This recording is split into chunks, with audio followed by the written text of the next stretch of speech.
دعائے قنوت دراصل کئی وعدوں اور معاہدوں کا مجموعہ ہے جو ایک بندہ ہاتھ باندھ کر اپنے مالک و مولا کے سامنے اللہ ہی سے کرتا ہے۔ ہم نے پڑھا کہ بندے اقرار کرتے ہیں کہ اللہم انا نستعینک، پروردگار عالم مصائب و مشکلات زندگی میں مدد کے لیے ہم صرف آپ ہی کی طرف دیکھیں گے۔ وَنَسْتَغْفِرُكَ، اور تیرے فرامین کے ماننے میں، تیرے احکام کی بجا آوری میں جو فروگزاشت خطا اور لغزش ہوگی، جو گناہ سرزد ہو جائیں گے، اے ہمارے مالک و مولا ان کی مغفرت کے لیے بھی ہم آپ ہی کے سامنے دامن پھیلائیں گے۔ وَنُؤْمِنُ بِكَ، اور رب ہونے کے لحاظ سے، کائنات کا مالک ہونے کے اعتبار سے صرف تجھ ہی پر ایمان رکھیں گے۔ وَنَتَوَكَّلُ عَلَيْكَ، اور ہم لاچار اور بے بس بندے اپنی ساری آرزوؤں اور تمناؤں میں تیری ہی طاقتوں، تیری ہی قوتوں پر بھروسہ کرتے ہیں۔ وَنُثْنِي عَلَيْكَ الْخَيْرَ، اور تیرے لیے اچھے اچھے الفاظ کے ساتھ حمد و ثنا میں مصروف رہتے ہیں۔ یہاں تک ہم نے گزشتہ جمعہ کو پڑھا۔ آج جو الفاظ ہم نے پڑھنے اور دیکھنے ہیں وہ ہے ایک یہ وَنَشْكُرُكَ، اور اس کے ساتھ ہی ہے وَلَا نَكْفُرُكَ۔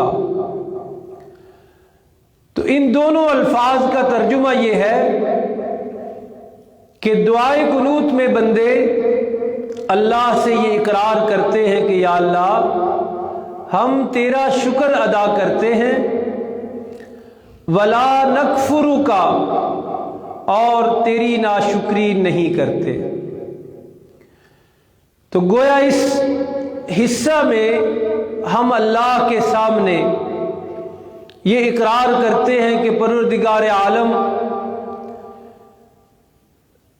ساری موجودہ، پہلی اور آئندہ ملنے والی ساری نعمتوں کا دینے والا تو ہے، اور اس پر ہم تیرے ہی سامنے شکر گزار ہیں۔ شکر ایک بڑی اہم عبادت ہے۔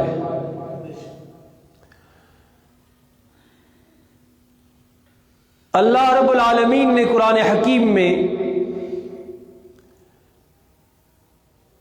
اس کا باقاعدہ حکم دیا ہے، اور یہی دو الفاظ جو ہم دعائے قنوت میں پڑھتے ہیں انہی الفاظ کے ساتھ سورہ بقرہ میں وہ احکام موجود ہیں۔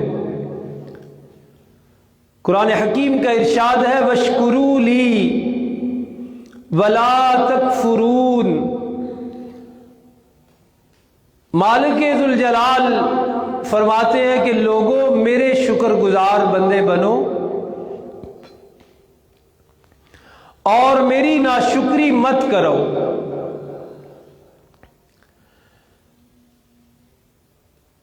شکر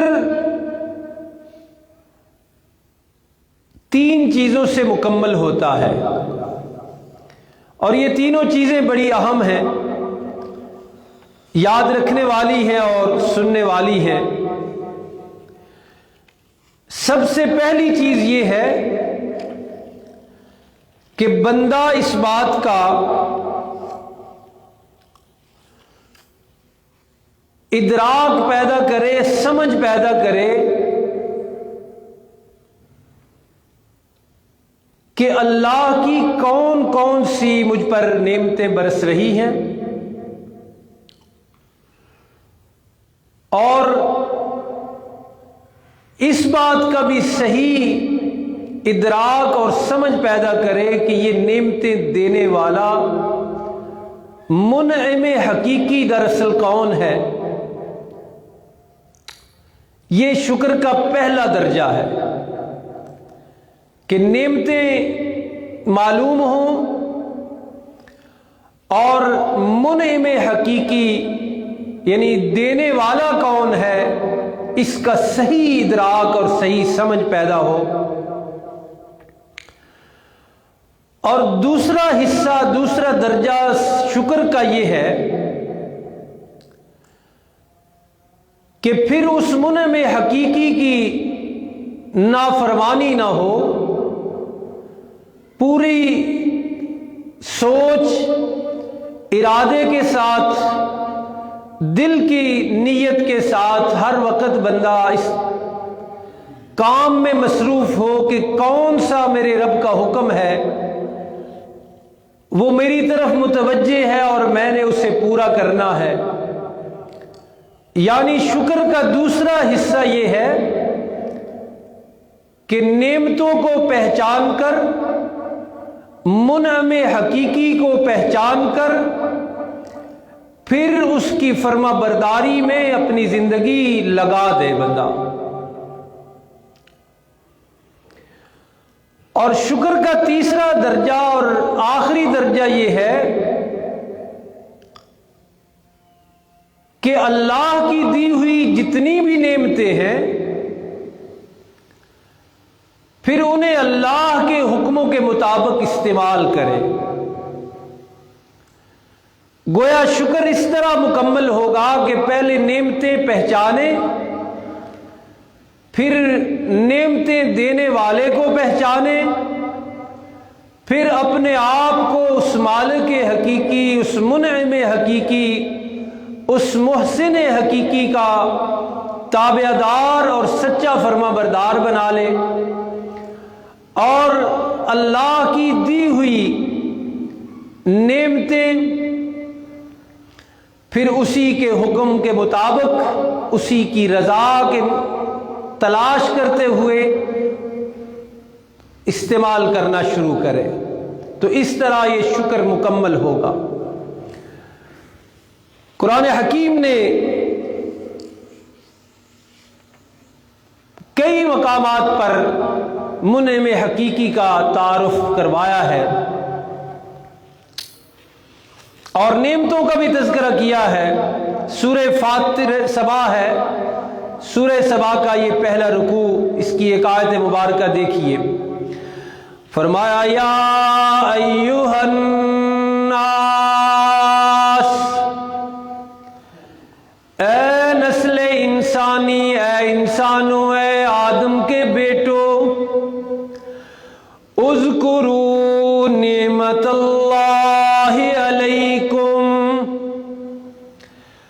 تم پر اللہ کی جو نعمتیں برس رہی ہیں ہر لحظہ ہر لمحہ، ان کو یاد کیا کرو۔ اللہ کی بے شمار، بے حد و بے حساب نعمتیں ہیں۔ رب العالمین حکم فرما رہے ہیں کہ اذکروا نعمت اللہ، اللہ کی یہ نعمتیں یاد کیا کرو۔ انسانی جسم اللہ کی نعمتوں کا مجموعہ، خود انسانی زندگی، سانس اللہ کی بہت بڑی نعمت، اور جسم میں ہاتھ اللہ کی نعمت، ہاتھوں میں پکڑنے کی طاقت اللہ کی نعمت، پاؤں اللہ کی بہت بڑی نعمت، اور پاؤں میں چلنے کی قوت اللہ کی بہت بڑی نعمت، آنکھیں اللہ کی بے بہا اور انتہائی قیمتی نعمتیں، اور آنکھوں میں دیکھنا یہ بھی اللہ کی بہت بڑی نعمت، کان اللہ کی بہت بڑی نعمت، کانوں میں سننے کی صلاحیت رکھ دینا یہ بھی اللہ کی بہت بڑی نعمت، زبان اللہ کی بہت بڑی نعمت، اور زبان میں قوت گویائی، بولنے کی طاقت رکھ دینا بہت بڑی نعمت، عقل و دماغ اللہ کی بہت بڑی نعمت، اور ان کا سوچ و بچار کرنا یہ بھی بڑی اللہ کی نعمت۔ انسانی جسم سے باہر بندہ نکلے تو ہر طرف اللہ کی نعمتیں ہی نعمتیں، حتیٰ کہ قرآن بات